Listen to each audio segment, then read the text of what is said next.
Hi, my name is Jack Ryan, and welcome to my capstone poster presentation, Achieving a Sustainable Future Through Design and Planning. For this project, I partnered with UW-Bothell and Cascadia College Sustainability. My site supervisors were Sharzad Tarani and Stefan Klassen. My faculty advisor was Ken Yoko. First, I should give you some background into why I took on this project. So, societies are facing issues of climate change and environmental degradation around the world, and we need to find solutions fast. Many of these issues are linked with urbanization, which is only expected to increase in the coming years. Cities and urban communities must find ways to develop sustainably for the sake of health of humans and for the environment.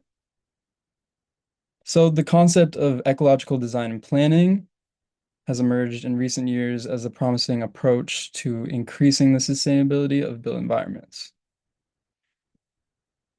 So the research question that I used to guide my project was, what are the best practices for designing and planning built environments to be truly sustainable?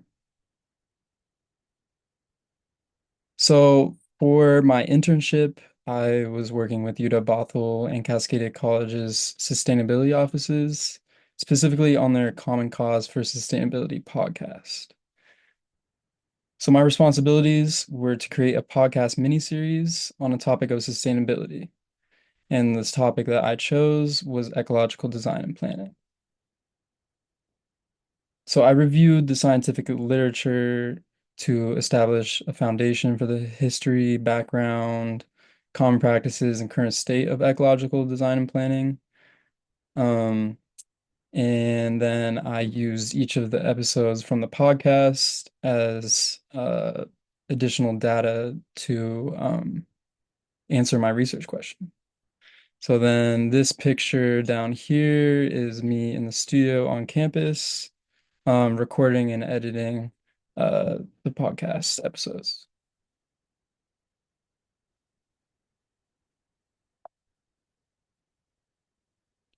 So my key findings from this research were that to achieve sustainable design, collaboration between designers and planners in the community is paramount. Also, designers and planners facilitate the collaboration between natural sciences and social sciences and arts professionals. So in this diagram down here, I've kind of broken down how the natural sciences kind of intertwine with social sciences and arts through collaboration of different professionals and researchers. And then the designers and planners are the facilitators in this relationship. And all of these things lead to a sustainable design. So I've also found that facilitators of ecological design exist in many fields outside of just landscape architecture. Normally, ecological design is associated directly with landscape architecture, but what I found through doing my podcast is that many of these facilitators are, practicing in different fields. So I talked to um, a biologist, other researchers, and also landscape architects. But the key was that they collaborate with different fields um, to achieve these sustainable designs. So then lastly, sustainable design addresses both human and ecological needs.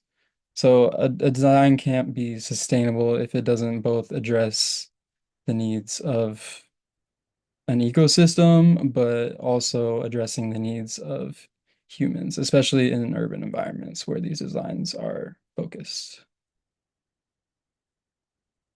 So I pulled a couple quotes from my interviews. First is from Catherine Lynch, who is a Seattle Public Utilities urban creek biologist.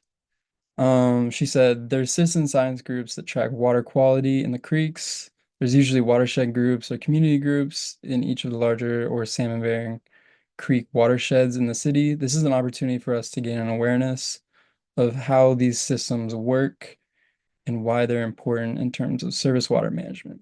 So this is going back to the point of working with the community to create a sustainable design. So particularly Catherine is focused on um, restoring urban creeks. So there's a lot of engagement with the community, whether that be through citizen science or other outreach efforts. Um, and when the community is engaged with projects, it creates a better outcome. I also talked to Dr. Benjamin Dittbrenner, who's an urban beaver researcher, professor at Northeastern University. We talked a lot about beavers in our episode, and he had this to say. There's definitely people who will not be exposed to various outreach activities, but the best way for those people to see the benefits of beavers is to experience it firsthand. They get excited about it. They're excited to have them in their community. So this is also reinforces the fact of um, engaging the community, especially when we're talking about wildlife. In this case, it's beavers, but it's about creating spaces, these green spaces like parks that people go to enjoy. And then they see beavers or other wildlife and they become engaged with the natural environment and want to protect it. Then lastly, I talked to Clayton Bodwin, who is a landscape architect in the Puget Sound area. He said this about landscape architecture. Landscape architecture is a a super unique tool in creating resiliency in the face of climate change. We really focus on engagement as a community building opportunity. Can we get these people in smaller groups and design together? Because not only does it create a better design outcome when we are hearing what's important to them and getting ideas from the people who will be using it in the future, but they also have some sense of ownership on it. So Clayton really emphasized in my interview with him the importance of getting input from the community. Um, and he said like it creates a better design outcome, so we get more sustainable spaces and achieve goals of the project both ecologically and community-wise. And this picture is Dune Peninsula Park in Tacoma, which is a really good example of blending the arts, but also it was a large restoration site. So both meeting human needs and ecological needs. So what is the significance of all of this? Ecological design and planning addresses a wide array of environmental issues that exist on a worldwide scale. However, it works by addressing those issues on a community level, where its impacts will be most directly felt.